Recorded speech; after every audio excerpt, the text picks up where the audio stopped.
మేడ్చల్ జిల్లాలో భూముల వివాదం రైతులను ఆందోళనకు గురిచేస్తుంది. క్రషర్ వ్యాపారం కోసం తమ సాగు భూములను ఆక్రమించే ప్రయత్నాలు జరుగుతున్నాయని ఎల్లంపేట్ మున్సిపాలిటీ పరిధిలోని రావల్కోల్ గ్రామ రైతులు ఆరోపిస్తున్నారు. తరతరాలుగా సాగు చేసుకుంటూ జీవనం సాగిస్తున్న 4 ఎకరాల భూమిలో కొందరు క్రషర్ ఏర్పాటు పేరుతో భూమిని చదును చేస్తూ తమను అడ్డుకుంటున్నారని రైతులు వాపోతున్నారు. ఈ భూమే తమ కుటుంబాలకు ఆధారమని ప్రభుత్వం వెంటనే విచారణ జరిపి న్యాయం చేయాలని వారు కోరుతున్నారు.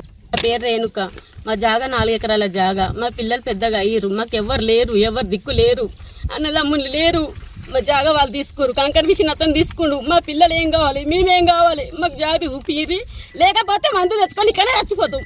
మాకు జాగా కావాలి. మా ఊరు వాళ్ళు 10 మంది సాయం చేసిరంట.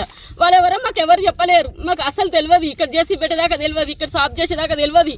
మాకు వచ్చిపోతూనే ఉన్నాం కానీ వానకాలంలో మంచిగా చేస్తాము, దున్నిపిస్తున్నాం కదా, అప్పుడే దున్నిపిస్తాం. అట్లా అనుకున్నా కానీ ఇక్కడ అని తెలియదు. ఎన్నిసార్లు కలెక్టర్ ఆఫీస్ కాడికి పోయినా, మండల ఆఫీస్ కాడికి పోయినా, 4 సంవత్సరాల నుంచి తిరిగినా ఏ పని కాలేదు. అన్ని రిటర్న్ పంపించారు. అన్ని ఉన్నాయి, పేపర్లు అన్ని ఉన్నాయి. పాత పాస్బుక్ ఉంది అక్కడ. అది కూడా ఇయ్యనంటే నేను సొసైటీలో తెచ్చిన, పైసలు కట్టి తెచ్చిన, 50,000 కట్టి తెచ్చిన. అది ఎవరికి తెలియదు. అప్పు తెచ్చిన. అప్పు ఇప్పుడు మిత్తి కడుతున్నా, ఒకళ్ళ దగ్గర కడుతున్నా. మిత్తి కూడా నాకు ఇప్పుడు కూడా కడుతున్నా. ఈ జాగా మీద ఆశతోటే కడుతున్నా. ఇది మాకు న్యాయం కావాలి, మా పిల్లలకు న్యాయం కావాలి. మా అన్న కొడుకుండు, మా వదిన కొడుకుండు. మా వదిన అట్నే ఉంది, నాలా ఉంది.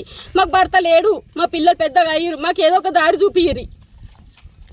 గండే బిడ్డను మా నాయనలు 3, మా 3 మానేత్తలు. మా నాయనకు 7 మండుగురం ముచ్చాము. అందరూ అయ్యి ఒక మొగ ఆయన ఉన్నాడు. 4 అక్కజల్లలు ఉన్నాము. ఒక మర్దలు ఉన్నది. పిల్లలు 18 పిల్లలు ఉన్నారు. మా ఉదాహరణ 150 ఏళ్ళ కలిసి సేన్లు వచ్చి అన్యాలంగా వచ్చి వాళ్ళు చేసి పెట్టి పాడు చేస్తారు. నోట్ల మన్ను వేయకుండా మా నోట్ల వేసి మాదేందో మా దారి మాకు చూపెట్టారు. అనవసరంగా న్యాయం చేయాలి. మీకు అందరికి నమస్కారం పెడుతున్నా. మా నోట్ల మన్ను వేయకుండా అన్ని పెళ్లిళ్ళు చేసుకుంటా, కార్యక్రమాలు చేసుకుంటా, సాగులు చేసుకుంటా.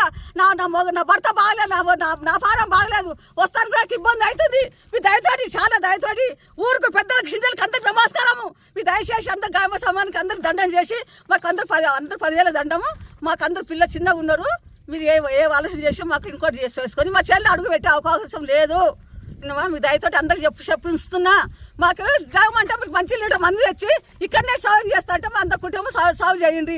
మా అన్న తమ్ముళ్ళు పోయిరు, మా నాయన పోయిరు, మేము ఉన్నాము. 5 రకాల వేసుకుంటా, గుట్టకి వేసుకుంటా, వేసుకుంటా, పిల్లలు సాగించుకుంటా, అన్ని సాగు బతుకులు చేసుకుంటా.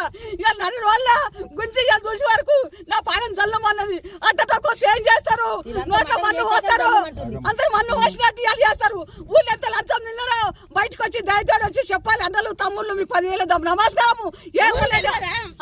ఎవరైనా సరే ఊళ్ళో కులపోలేదు సరే ఎవరైనా సరే 10,000 తిని మమ్మల్ని లంచం నిన్నలు ముగ్గురికి వచ్చిన ముగ్గురికి వస్తే మీరు దయచేసి మాకు కూడా మా ఉద్దేశంతో మాకు బంగారం లేదు, ఎన్ని లేదు. నువ్వు బిచ్చ వాడుకొచ్చుకొని ఇంటింటికే బిచ్చ వాడుకొచ్చుకొని లగ్గాలు చేసినా రావణకల్లా ఊళ్ళే పాలన కొరేపల్లి మల్లమ్మ ఇట్లా గంట ఇట్లా పిల్లలు చేసినని తారీఖు నా బస్తులు మొత్తం తెలుసు. సావులు బతుకులు పెళ్లి చేసిన ఇలా నా నోట్ల మన్ను వేసారు. మేము ఏం చేస్తాం అనుకున్న దయతోటి మా చేనులోకి వచ్చి అడుగు వచ్చే ఒక అవకాశం లేదు. మీ దయతోటి మాకు ఏది చెప్పాలి చెప్పండి. మీకు నమస్కారం.